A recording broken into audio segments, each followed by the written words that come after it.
السلام عليكم، الله يسعد مساء الجميع، كل باسمه. يا هلا وسهلا، يلا تحيين. أنا قلت لكم أمس بإذن الله بتكلم عن موضوع المباني أو السكن التشاركي والشقق اللي تم تقسيمه. طبعا بحكم أني اقترحت هذا الاقتراح على المتابعين قبل 2.5 تقريبا، والحمد لله اللي على ما يقول استفاد 2.5 هذه، وهذه نعمة. واللي عاد تردد وما تردد ما سوى شيء، عاد أنا ما يقول ويعتقد أنه الآن هو منتصر أنه ما سوى شيء، نقول له لا يا حبيبي، التجارة لها أصول معينة ولها اقتناص معين.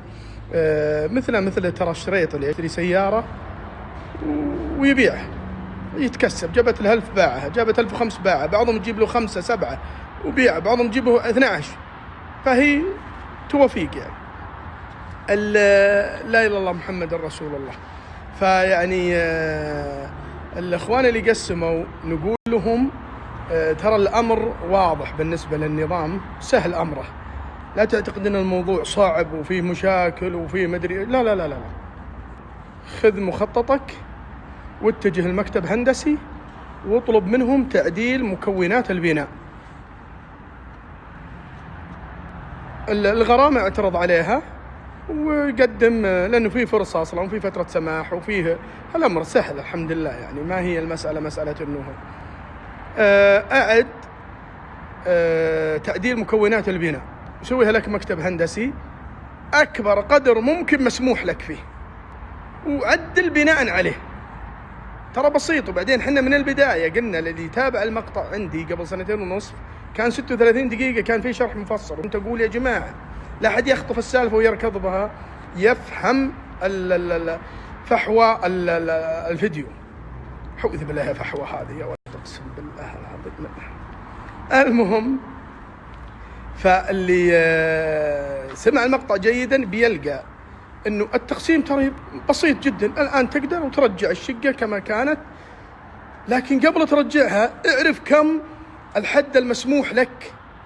لأنه في واحد من الشباب يكلمني قبل أسبوع أو أقل، يقول يا ولد القرار الجديد في عمارة الفلان فيها 31 شقة يا جماعة، مقسمها أكثر من 310 غرف. تخيلوا، أكثر من 300 غرفة.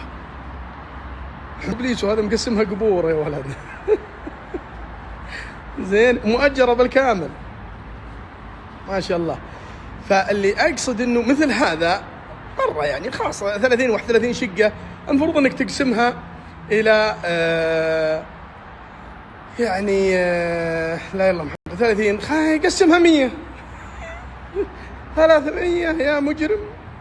زين، لكن هذا ذيبان طال عمرك اللي قالبه هلا استفاد له 2.5 والآن يبدأ يرجع ترتيبات بسيطة، والحمد لله ما في خسارة، ترى الأمر سهل والأمر يسر والحمد لله. لكن قبل تعدل وتسوي ارجع اعرف كم أعلى حد ممكن لك، لأنه للمعلومية أنا أعتقد أنه برضو في ازدواجية الآن ما بين وزارة الشؤون البلدية والإسكان وبين وزارة السياحة أو هيئة السياحة. أنا ناسي والله هي هيئة ولا وزارة، لا وزارة. زين، لأنه الوزير سابقا بالسياحة قبل يمكن 2.5 اللي على أثرها، وبعدها تكلمت أنا بالمقطع لأنه كان مستند على تصريح من الوزير نفسه، وزير السياحة، قال إنه احتياج الرياض الموجود حاليا 40,000 غرفة، والاحتياج 120,000.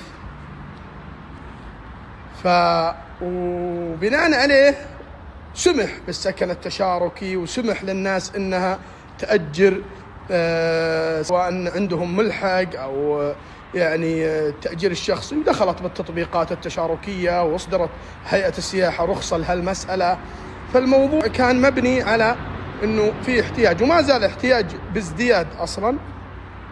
فأنت عدل مكونات البناء وشوف كم أكبر قدر ممكن، ارفع معدلات، خلي المكتب الهندسي يرفع لك رفع مساحي على الوضع الحالي الموجود، التقسيم.